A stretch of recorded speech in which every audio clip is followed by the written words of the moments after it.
HONOBIA, Oklahoma sits deep in the Kiamichi Mountains, surrounded by some of the densest forest in the state.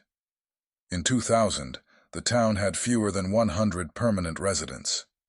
Most were loggers, hunters, or families who had lived there for generations. This was not tourist land. There were no hiking trails, no cell service, and very little law enforcement presence. Locals were intimately familiar with the woods and with wildlife behavior. Black bears, mountain lions, and feral hogs were known quantities. People knew their sounds, their habits. That's why what happened in the summer and fall of 2000 unsettled the entire region. Beginning in late spring 2000, hunters and loggers reported subtle changes. Game trails went silent. Deer avoided entire valleys. Dogs refused to enter certain areas. Tree structures appeared overnight. Bent, twisted saplings arranged deliberately. At first, these were brushed off as seasonal changes or vandalism. Then the sounds began. Residents reported hearing deep, powerful vocalizations echoing through the mountains at night, unlike coyotes, wolves, or bears. Descriptions were consistent.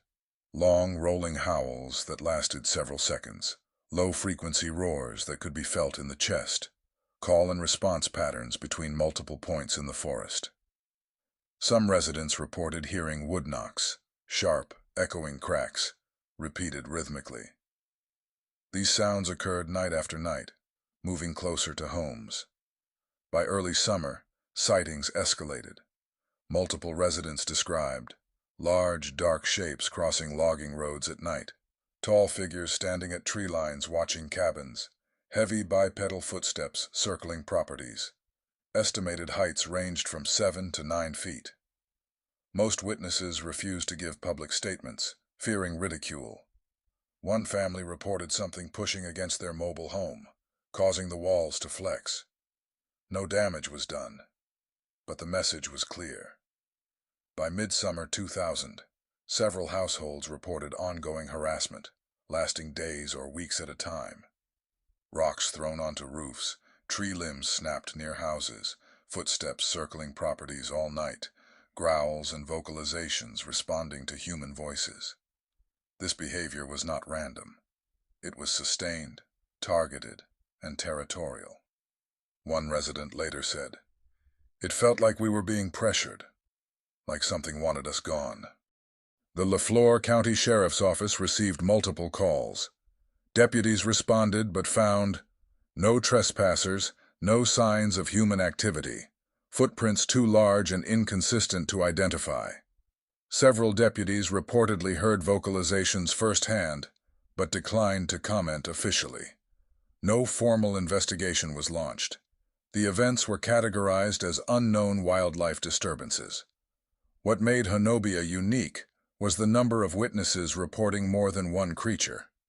Residents described 2 or 3 figures moving together, vocalizations from different directions simultaneously, coordinated movement through the woods.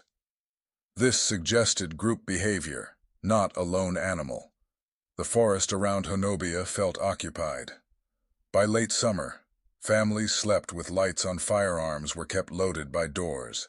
Children were kept indoors after dark. Several residents temporarily left town. Hunters refused to enter certain areas entirely. Despite this, there were no direct attacks. Whatever was present never crossed the final line. The most cited event occurred in early fall 2000. A group of residents gathered at night after repeated disturbances. As they stood outside, a massive roar erupted from the forest, followed by a second response from another direction. Witnesses described the ground vibrating. Moments later, heavy footsteps advanced toward the clearing, then stopped just beyond the tree line. Nothing emerged. After that night, activity dropped sharply. By late fall, the disturbances ceased. No gradual decline, no explanation, just silence. The woods slowly returned to normal. Game animals reappeared. The vocalizations stopped. Residents remained wary for years. A. Unknown primate hypothesis. Some researchers suggest a relict population of large primates using intimidation rather than violence to defend territory. B. Bear mice identification.